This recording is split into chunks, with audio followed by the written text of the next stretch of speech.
Yo, what's going on? What's going on? Look, man, I'm going to tell y'all like this. Terrell, Hall of Fame, D-line, Tbkc and all that other good shit. I almost forgot to say that part. People get mad when I don't say that part, actually. It's funny. But I'm going to tell y'all like this, man.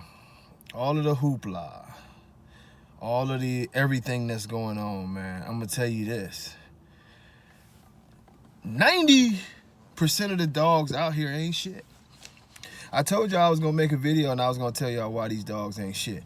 And the reason is probably not what y'all think, but it's plain and simple, right? And y'all got me stuttering and shit. But you cannot, change the rules of the game in order for you to be a winner.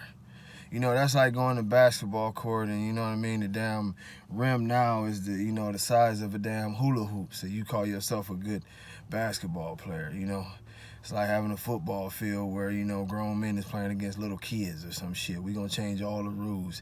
You can run out of bounds and catch touchdown passes, all this shit. This is what it is, man. From the inception of this breed, the breed, y'all already know, it was pitbull on steroids. It was supposed to be a very tight look. Nothing about this was bulldog. If you look at the breed description, nothing about the breed says bulldog. Also, everything about the breed, when you look at the actual standards, talks about clean, correct dogs. Now, this is why I'm going to tell you your dog ain't shit. And this is the bottom line. If you are going to do this breed, just like any other breed, I'm tired of seeing the participation trophies, and that's all this shit is that these registries is giving out. They're participation awards, because if you're giving a trophy to a dog that has bad feet, I'm gonna put y'all on some game. And it ain't much game, but it's game. Come on, man. You go to the ABKC. And y'all done heard me say this a million times. This video is not gonna be groundbreaking. It's just gonna be reverberating. But you don't see dogs with bad feet running around the show ring. And you damn sure don't see bad dogs with, dogs with bad feet when it shows. You don't see high rears, unless it's in that breed's description. You don't see, the weak rears, the crazy cowhawks, the horrible bites. You don't see any of these things because these people take their shit seriously. This is the way it is the rest of the world. No matter where I've been in the world, they take their dogs seriously to where their confirmation is everything. Now, what we have in the American bully world is a hype game. If a person hypes their dog up enough, if they get a bunch of fools that go behind them and talk about how great their dog is or whatever, then your dog is great. But if your dog doesn't have basic confirmation, your dog ain't shit. I don't want to hear about how great your dog is, but he got a super high rear. He got screwed up feet. He's standing there with, bowed out elbows. If he's standing, because some of y'all dogs can't even fucking stand. Some of y'all dogs can't breathe, can't move. I'm going to tell you the truth, and this is going to hurt a lot of people's feelings, but the truth of the matter is if your pedigree is littered with dogs that have not lived more than 5 years, your dog ain't shit. And that doesn't matter how good your dog looks. If you got a bunch, and y'all know some of the dogs I'm talking about, but if you have a bunch of dogs in your pedigree and you can stack it up, and I don't care what dog it is, I don't care how big their name is, I'm not giving no shout outs, but it's a ton of them. Dogs that just plain and simply did not live. We got people talking about this line and that line, and I'm this and I'm that. And if you look back at the history of it, you are literally pushing a dog that didn't have a longevity of over 5 years. I got fucking gym shoes that's older than 5 years old. You know what I mean? And they still look good.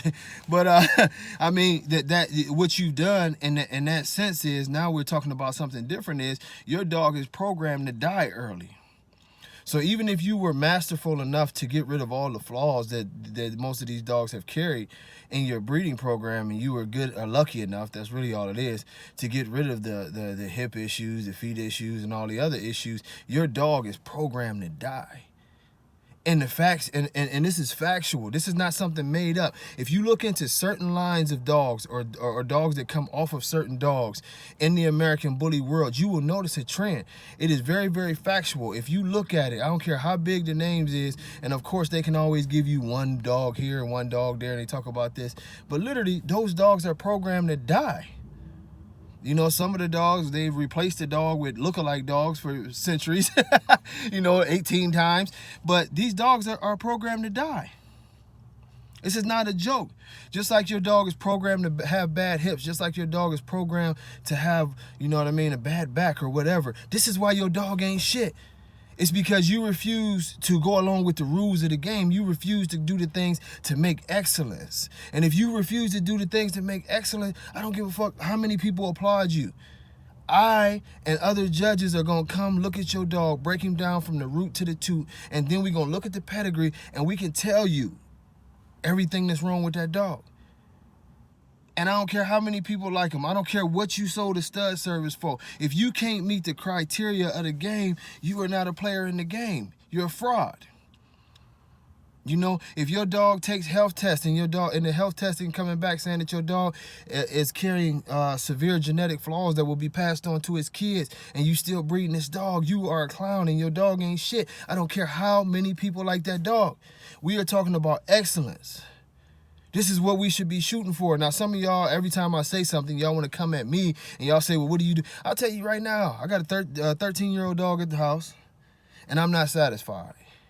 I got Mandela, who I believe is really going to go down in history as one of the greatest producers in this breed. You know, he's starting to really prove it, but it's still more to be proven. So I'm not putting him up there yet. But I'm not satisfied. He's got shit that needs to be wrong with him. Now, when you go to my program at the house, and y'all won't find out about this for a little bit of time, but I've already have one for sure. Well, let's say two for sure that have met my criteria. These are young puppies, but this is the excellent standard. You know what I mean? The only thing that they have to do in this process now, you know, like I have a male off of Mandela at the house right now that's 14 weeks old and 40 pounds. Solid though. He don't have no wrinkles.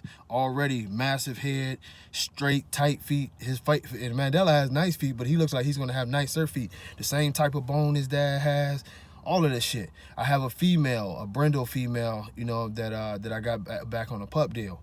Incredibly wide chest, beautiful top line. I stack her at 90 degrees. Everything is on point. She's passing the test so far, but they have to pass their they have to pass their health testing, and later on they have to pass their X-rays on their hips to make sure that that's on point. Which I don't think it'll be any problems because I haven't had any hip issues with any of my dogs, but.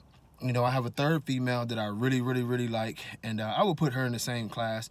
The only thing I think about her is she might be a little short for what I like. But when I say I'm doing this thing like this is me striving for perfection.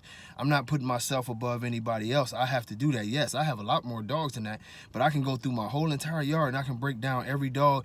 And trust me, the dogs that I have in the yard, you know, most people would be like, well, damn, that dog is clean, but I can find things wrong with it. And I'm just saying that to say this, is that as you strive for perfection in your breed, you have to be an asshole, man. You have to get to the point to where, you know what I mean? If the dog is not all the way on point, it's not all the way on point. Be prepared to get rid of that dog, fix that dog. If you're keeping it, just don't breed it. But we got to get to the point to where other breeds is, you know. And one of the big things about, you know, even as I talked about those puppies, as I look at their pedigrees, I've broken down their pedigrees going back 8 generations, and I see nothing but quality dogs. The average lifespan in those dogs is nearly 10 years. And I say nearly 10 years because several of the dogs are still living that's in their pedigree. So as they, you know, as they age, that average will go up. You know, it's a total plan. It's not just me looking at the dog and saying, can I break you down and not find physical flaws, but also are you programmed to live for 10, 11, 12 years? Or, you know, is your DNA saying that you're going to produce healthy dogs that will carry on this breed in the right way? Not hype shit. And all I see out here is hype shit. Some of y'all brag literally about dogs with bad feet. To me, that's nothing. That, you know what I mean, dude? What the fuck? You know, that's like putting rims on a Pacer. Man, get out of here with that. You could have saved that money and bought you a better car, because that ain't what it is. And our level in this dog world has, in the American bully world, and let's just say the bully world in period, not just the American bully, but man, it's so low. You know, it's so low. It's so low. Believe that. Like, you know, there are dogs, you know, out there that I really like. You know, I love them, and they might have very minor issues, But that should be the limit, very, very minor. Because yes, we're a young breed, but we have to get to the point to where we can put a lineup of 25 dogs in the ring that are basically what we consider to be almost flawless. You know, to the standard, we look at them and it's like nothing seriously noticeable that you would consider a flaw. This is when we elevate our game. Right now, the shit that y'all see in the ring, the shit that y'all, and I'm not gonna name the dogs, but y'all look hard at some of these dogs. Y'all look at their elbows, you look at their feet, you know what I mean? Ask about their bite, get the side shots and see how they really look from the side in videos, not when they just stacking them, because they'll teach them how to lower their butt. But these dogs is garbage, man. You know, I'm not saying that if you have a dog with a flaw, you kill the dog, he's never going to be nothing. But I'm talking about all this hype that's put to these dogs, all these titles that's put to these dogs. I'm telling you, if they was really put in the blender of what a championship quality dog is, 90% of the dogs that's champions today would not be champions in the American bully world. And if you going to start your program, man, break your dogs down. Don't be afraid to look at that baby and try to find out every little thing that's wrong with him. Go into that pedigree and take the time. If you're going to spend $3,000, $4,000, $5,000 on a puppy, take time to look at each individual parent, do research, ask questions, you know what I mean? How was that grandmother, you know what I mean? How was the great-grandfather? What was he like? What was this like? You know, and if you have to ask somebody like me, or you have to just ask around Facebook, you'll get answers. Like I told y'all, you know, and it's not picking on any dog, but just like if you talk about Remy line, you know, Remy was a great dog. Remy was a great producer. Remy is legendary. But one thing that Remy has in his genetic profile is bad hips. His dad, Blue Ruckus, had some of the worst hips that we probably ever seen in the American bully world, you know, and in modern times he probably shouldn't have been bred, you know, but I guess, you know, whatever. But you know, Remy does have that in his genetic profile, so you don't want to throw that to a dog like Dax, who has the same type of profile, because you're doubling up on the genetics of a dog, that you're going to make it a higher probability that your dog is going to have hip issues. It's the same thing with the other minor flaws where you talk about like well, that's a major flaw, but you know, if the dog is cowhawked, you want to be like, well, I'm noticing that my dog's dad was cowhawked.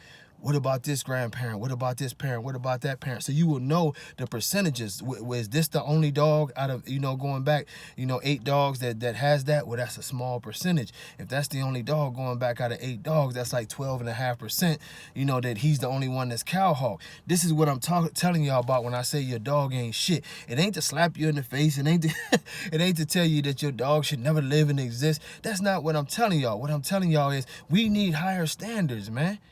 You know what I mean? We cannot keep on lowering these standards to put in dogs that's just half-ass and they go in the ring, and the only reason why they champions is because they beat other half-ass dogs. We have to elevate the game to where our dogs is near perfection like the other breeds in the world. Y'all keep talking about going to the ABKC. Y'all keep talking about Westminster. Y'all keep talking about stepping our game. We're nowhere near that because we haven't even met the first phase of having an actual breed, which is having dogs that fit the conformation and the and all of the rules of the breed. It's just that simple.